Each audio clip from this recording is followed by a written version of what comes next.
رائے بنٹ کی مشہور تبلیغی جماعت دعوت دین کا کام جس انداز سے کر رہی ہے اور جس سے یہ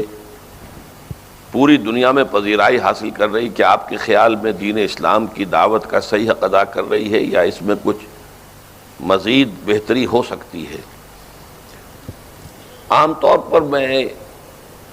دوسری جماعتوں پر تنقید یا ان کے ضمن میں کوئی اپنی رائے کا اظہار پسند نہیں کرتا،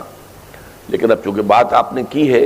اور واقعتاً تبلیغی جماعت اس وقت دنیا میں بہت فعال ہے،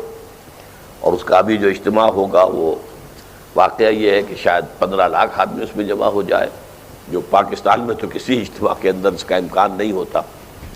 لیکن یہ ہے کہ ان کا نمبر ایک تو یہ کہ تصور دین محدود ہے، انفرادی نیکی اور پائٹی جو ہے، تقویٰ اور عبادات سے شغف، یہ تو ہے، اللہ کا شکر ہے کہ ان میں جو شامل ہیں ان کے اندر یہ چیزیں پیدا ہو جاتی ہیں، لیکن دین کا اجتماعی تصور، ایک نظام کا تصور اور نظام عدل و قسط کو قائم کرنے کی جو اہمیت ہے دین میں، وہ ان کے سامنے نہیں ہے، تصور ادھورا ہے۔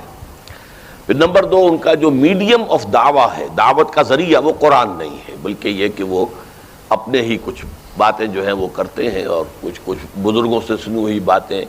کچھ بڑی ضعیف قسم کی احادیث بھی، اس میں یہ کہ قرآن مجید کو وہ مقام نہیں ہے کہ جو ہونا چاہیے اسلامی دعوت کا مرکز و محور قرآن کو ہونا چاہیے۔ تیسرے یہ کہ وہ نیکی اور بھلائی کی تو یقیناً تلقین کرتے ہیں، لیکن بدی سے، برائی سے روکتے نہیں ہیں، نہیں یعنی منکر کا حصہ جو ہے انہوں نے وہ اپنے ہاتھ سے کم کیا ہوا ہے۔ تو اس اعتبار سے میرے نزدیک جو ہے وہ پورے اسلام کی اور صحیح اسلام کی دعوت نہیں ہے۔ البتہ اس میں خیر ہے، بھلائی ہے،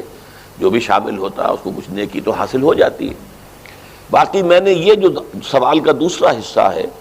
اس کا میں نے فیصلہ کیا تھا سن 58 کے اواخر میں، اس لیے کہ میں جب جماعت اسلامی سے علیحدہ ہوا تھا سن 57 کے اوائل میں، تو اس کے بعد میں نے تقریباً یہ 2.25 سال جو ہیں وہ لگائے تبلیغی جماعت کے ساتھ،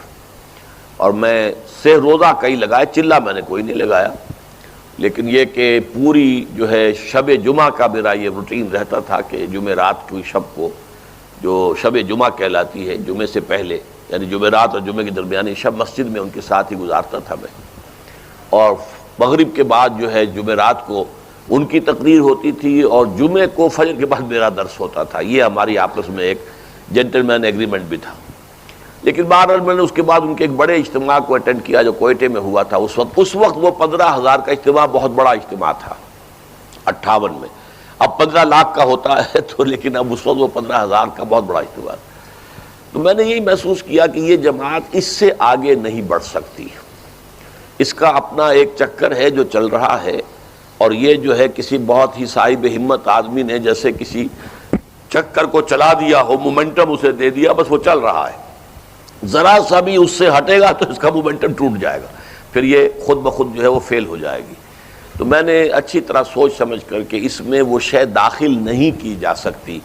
ورنہ یہ کہ اگر اس کا امکان میں دیکھتا کہ اس جماعت کے اندر شامل ہو کر اس میں اقامت دین کا تصور اور ایک انقلاب کا تصور بھی شامل کیا جا سکتا ہے، تو شاید میں اسی کے ساتھ وابستہ رہ کر کوشش کرتا کہ اس میں پیوند لگ جائے اور یہ قلم لگ جائے اس فکر کی، لیکن میں نے یہ محسوس کیا کہ یہ ممکن نہیں ہے، اس لیے کہ جماعت اسلامی سے علیحدہ ہونے والی 2 بہت عظیم شخصیات جو ہیں وہ اس معاملے میں ناکام ہو چکی تھیں۔ مولانا سید ابو الحسن علی ندوی رحمۃ اللہ علیہ، جن کا ابھی 1 سال ہی ہوا انتقال ہوا، سال ابھی پورا ہوا بھی نہیں ہے، اور مولانا محمد منظور نعمانی، یہ بھی سن 41 میں جماعت اسلامی میں شامل ہوئے تھے، سن 43 میں علیحدہ ہو گئے تھے، لیکن فکری کوئی اختلاف نہیں تھا۔ انہیں اختلاف تھا تو یہی تھا کہ بہت بڑا کام ہے جو مولانا مودودی لے کر اٹھے ہیں، لیکن ان کی اپنی شخصیت اور سیرت و کردار جو ہے وہ اس پائے کی نہیں ہے کہ اتنے بڑے کام کو لے کر چل سکے۔ تو گویا کہ کام سے اختلاف نہیں تھا، فکری اختلاف نہیں تھا، شخصی اختلاف تھا۔ اس کے بعد انہوں نے تبلیغی جماعت کا رخ کیا، اور مولانا الیاس صاحب زندہ تھے اس وقت رحمہ اللہ، ان کے بہت قریب رہے اور بہت انہوں نے بھی انہیں بہت اپنے قریب کیا،